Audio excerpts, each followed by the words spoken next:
Hola a todos, bienvenidos de nuevo. Hoy hablaremos de un tema fundamental en los sistemas operativos, la asignación de memoria dinámica en el HIP. Vamos a repasar la protección y compartición, la asignación dinámica y luego entraremos en temas más avanzados, como el gestor del HIP, los slabs y el caché de objetos. Este es un tema que combina teoría del sistema operativo con aspectos prácticos de programación. Así que si estás aprendiendo C, C++ e incluso Java, te servirá muchísimo. Todo esto es esencial para entender cómo los programas usan eficientemente la memoria sin colapsar el sistema. Así que vamos allá. Primero hablaremos de protección y compartición. En un sistema multitarea, cada proceso necesita su propio espacio de memoria. La protección evita que un programa interfiera con otro. Por ejemplo, si el proceso A intenta acceder a una dirección de memoria del proceso B, el sistema operativo lo bloquea. Esto se logra mediante técnicas como el uso de espacios de direcciones virtuales y tablas de páginas. Imagina que tienes dos programas abiertos, el navegador web y un editor de texto. Cada uno vive en su propio espacio de direcciones virtual. La protección impide que el navegador, por error o por un ataque, acceda a la memoria del editor. La compartición, por otro lado, permite que dos o más procesos accedan a una misma zona de memoria, pero de forma controlada. Es útil cuando varios programas necesitan usar los mismos datos, por ejemplo, una biblioteca compartida o memoria compartida entre hilos. Un ejemplo sería la librería de gráficos o la librería de red. Compartir esta librería ahorra memoria y mejora el rendimiento. Ahora sí, hablemos sobre la asignación de memoria dinámica en el HIP. Cuando un programa se ejecuta, la memoria se divide en varias zonas: códigos, datos, pila, también conocida como stack, y heap. La memoria del heap es donde se guardan los datos que cambian durante la ejecución, es decir, que no sabemos su tamaño ni su duración exacta antes de ejecutar el programa. Aquí entra la asignación dinámica de memoria. Por ejemplo, en C usamos malloc o calloc para reservar memoria y free para liberarla.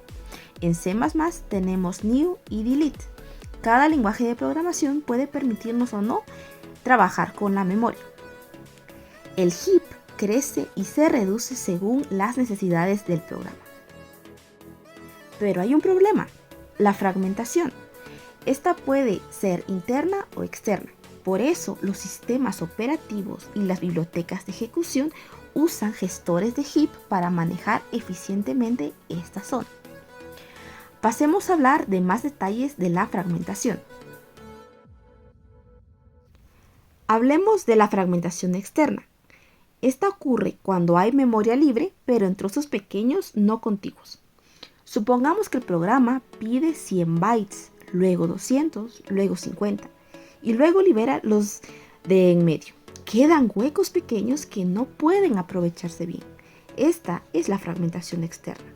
Para mitigarlo, el sistema puede mover los bloques en memoria, hacerlos compactos, se conoce como compactación, usar estructuras más inteligentes como árboles de bloques libres, o usar estrategias como Best Fit, First Fit o Buddy System.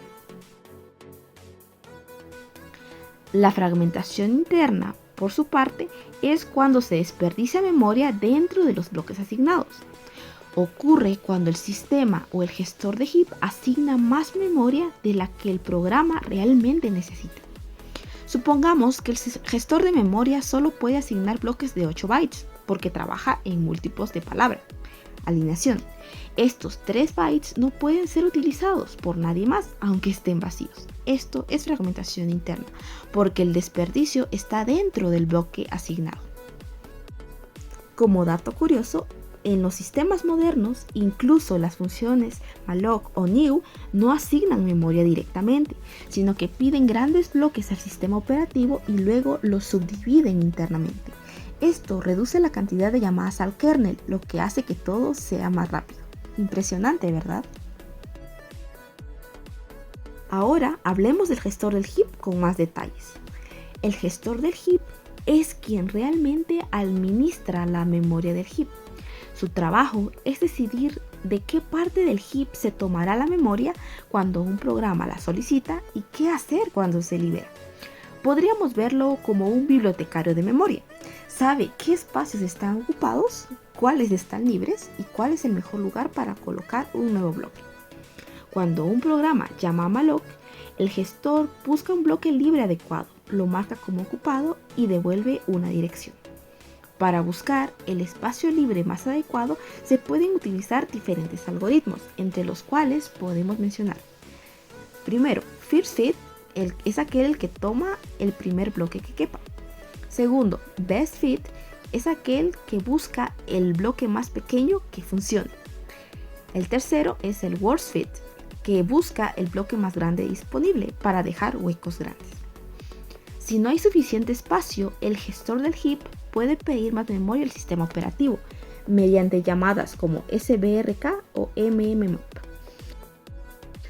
Hay diferentes estrategias de gestión como listas libres, árboles binarios o buddy systems que el gestor de heap usa para asignar diferente memoria y hacerlo de la manera más óptima posible. Algunos ejemplos populares son ptmalloc usado en GNU Linux, gmalloc en BSD y tcmalloc de Google. Cada uno optimiza el uso de memoria de forma distinta para mejorar el rendimiento y reducir la fragmentación. Ahora bien, el gestor también juega un papel en la seguridad. Este implementa técnicas como heap randomization que mezcla las direcciones de los bloques para evitar ataques de corrupción de memoria. Así se complica la vida a los atacantes que intentan explotar vulnerabilidades, como el heap overflow. Los slabs son una técnica usada especialmente en sistemas como Linux para optimizar la asignación de objetos del mismo tipo y tamaño. En lugar de pedir y liberar memoria cada vez, el sistema mantiene slabs, bloques de memoria preasignados con objetos ya inicializados. Cuando se necesita un nuevo objeto, simplemente se toma uno del slab y cuando se libera se marca como disponible. Por ejemplo, si el sistema necesita crear 100 estructuras task struct, una por acceso, el slab allocator reserva un bloque y lo divide en 100 espacios iguales. Así, cuando el sistema necesita un nuevo proceso, solo toma uno disponible de slab. Cuando el proceso termina, se marca ese espacio como libre otra vez, sin liberar todo el bloque. Esto acelera el proceso y reduce la fragmentación. ¿Sabían que el slab allocator fue una mejora enorme respecto a los antiguos gestores? Hoy en día Linux ofrece varias variantes más modernas como sloop y slob que se adaptan a distintos escenarios. Increíble, ¿verdad? Ahora pasemos al caché de objetos. El caché de objetos es una extensión del concepto de slab. Se usa para guardar objetos que el sistema crea y destruye con frecuencia, como estructuras de control o buffers. De esta forma, cuando se necesita un nuevo objeto, no se tiene que pedir memoria al sistema operativo, sino que se reutiliza uno que ya existe en el caché. Esto reduce el tiempo de ejecución, minimiza llamadas al sistema y mejora el rendimiento general. Linux implementa todo esto con la función kmem-caché-create, que crea un caché de objetos personalizado. En resumen, la gestión de memoria es un equilibrio entre seguridad, eficiencia y velocidad. La protección y compartición garantizan que los procesos trabajen sin interferirse. La asignación dinámica da flexibilidad a los programas y el uso de gestores del heap, slabs y cachés de objetos mantiene todo funcionando de manera óptima. Ahora que ya tenemos los conceptos teóricos, vamos a hacer una pequeña práctica en el lenguaje C para ver cómo se maneja la memoria dinámica directamente. En C, la memoria dinámica se pide, se usa y luego se libera manualmente, así que el programador tiene control total sobre todo lo que ocurre en el heap. Esta práctica la llevaré a cabo desde la terminal. Lo primero que hago es crear un archivo y lo voy a editar con el editor Vim. Agrego las librerías necesarias para que se puedan leer los datos e inicializo el proyecto en C con una estructura predefinida. del método principal, que en este caso es el main. Vamos a hacer un breve repaso de lo que son las variables y los punteros, recordando que un puntero es una variable que guarda una dirección de memoria. En C se usan tres formas para referirse a los datos. Primero, el nombre de la variable representa su valor. El símbolo ampersand nos da su dirección de memoria y el símbolo asterisco nos permite acceder al valor que hay en una dirección de memoria. En el código en pantalla, primero se va a imprimir el valor de una variable simple, en este caso x, que vale 42. En segundo lugar, se imprimirá la dirección de memoria de x, recordando que se accede con ampersand x, que será pues un número random del heap. En tercer lugar, se va a imprimir la dirección almacenada de un puntero, en este caso p, es decir, también será una dirección de memoria. Por último, se imprimirá el valor hacia donde apunta el puntero, es decir, qué hay en esa posición de memoria. En este caso sería el valor que nosotros definimos, o sea 42. Ahora podemos compilar el programa con el comando gcc y posteriormente ejecutarlo. Podemos darnos cuenta que tenemos las direcciones de memoria y los valores asignados en diferentes tipos de variables, en una variable normal y en un puntero. Habiendo repasado ya la definición de variables y punteros, ahora vamos con el ejemplo de asignación dinámica de memoria en el heap. Primeramente incluyo las librerías necesarias para este ejemplo y luego voy a volver a copiar la estructura base de un programa en C con nuestro método principal, el main. Luego declaro un puntero, en este caso números, y una variable n. Pues le voy a pedir al usuario que ingrese cuántos números quiere guardar, en memoria en este caso.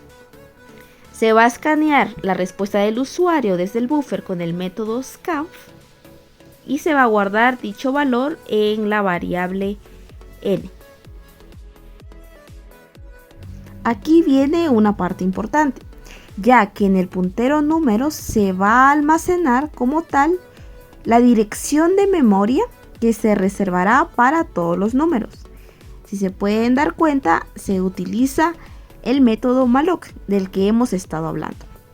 Malloc nos va a devolver un número que representa una posición de memoria y -1, en este caso representado como null, si no encuentra una posición de memoria disponible, y por eso lanzamos una excepción. Ahora falta inicializar esos números porque ahora no tienen ningún valor y el valor que pueden tener puede ser un número random de la memoria. En este caso, nuestro puntero números puede actuar como un arreglo. Seguidamente vamos a imprimir esos números para que el usuario los pueda visualizar. Algo importante cuando usamos el método malloc es que cuando terminemos de utilizar lo que estemos utilizando, en este caso la memoria de números, el puntero, tenemos que liberar dicha memoria para evitar que haya basura en el heap. Algunos lenguajes de programación como Java usan el garbage collector para este tipo de situaciones, pero en el caso de C nosotros tenemos que hacerlo manualmente. Compilando y ejecutando el programa nos podemos dar cuenta que funciona como lo preveíamos, considerando que hemos asignado memoria dinámica en el heap exitosamente, tal cual nos indicaba en la teoría. A continuación vamos a ver otra función importante para la gestión de memoria en C. Regresando al código, tenemos una parte donde asignamos valores a cada uno de los números en el arreglo de números. Vamos a comentar esto y ver qué pasa. Recordando un poco, la función malloc no va a asignar automáticamente valores a dichos números, por lo que podemos llegar a encontrarnos que tenemos residuos de algún programa que no liberó correctamente la memoria. Aunque en este caso tenemos que todos tienen el valor de 0, no siempre va a ser así. Por el problema anterior, ahorita vamos a cambiar un poco el código. En lugar de utilizar la función malloc, vamos a utilizar la función calloc. La diferencia principal entre estas dos es que la función calloc sí nos va a ayudar a asignar automáticamente el valor de 0 a cada una de las posiciones de memoria necesarias. La función calloc necesita dos parámetros. El primero es el total de espacios a reservar y el segundo es cuánto ocupa cada uno de esos espacios. En este caso tenemos el size of int, que implica el total de bits que ocupa un entero. Esto es lo mismo para la función malloc. Compilando y ejecutando el programa nos podemos dar cuenta que es esencialmente lo mismo que lo anterior, aunque en este caso ya no corremos el riesgo de que nos aparezcan valores aleatorios para cada uno de nuestros números, sino que siempre serán 0. Como último ejemplo vamos a ver la función realloc, que nos permite reasignar o pedir más memoria al heap para nuestras variables.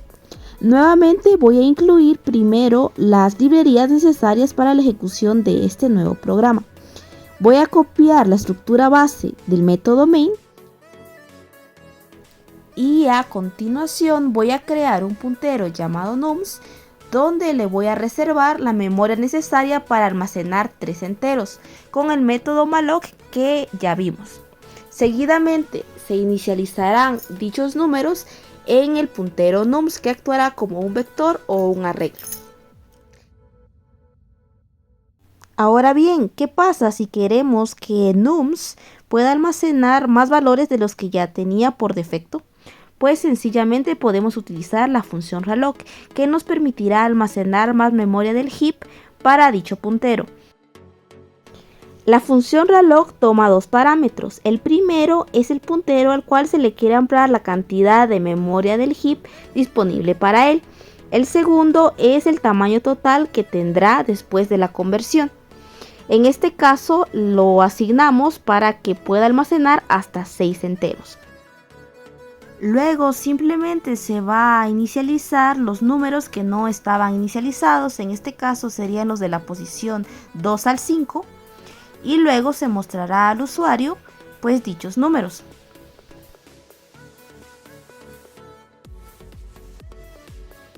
Por último, siempre hay que liberar la memoria, en este caso de nums.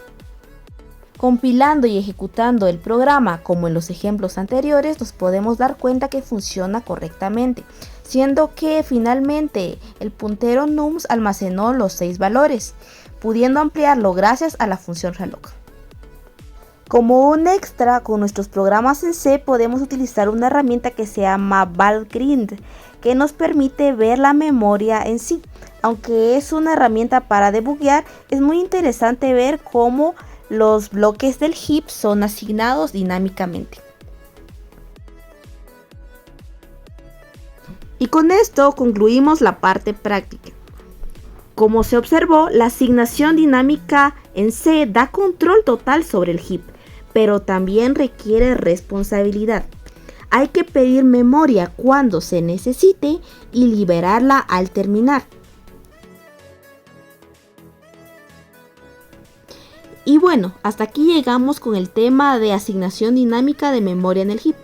Espero sinceramente que este video te haya ayudado a entender un poco mejor cómo funciona la memoria, qué papel tiene en el heap y cómo el sistema operativo gestiona todo esto detrás de escena. Si aprendiste algo nuevo o te sirvió para reforzar tus conocimientos, te invito a dejar tu like y a suscribirte al canal. En el siguiente video del curso se hablará sobre la memoria del dispositivo, un tema muy interesante que conecta directamente con lo que vimos hoy. Así que no te lo pierdas. Gracias por acompañarme hasta el final y nos vemos en el próximo video.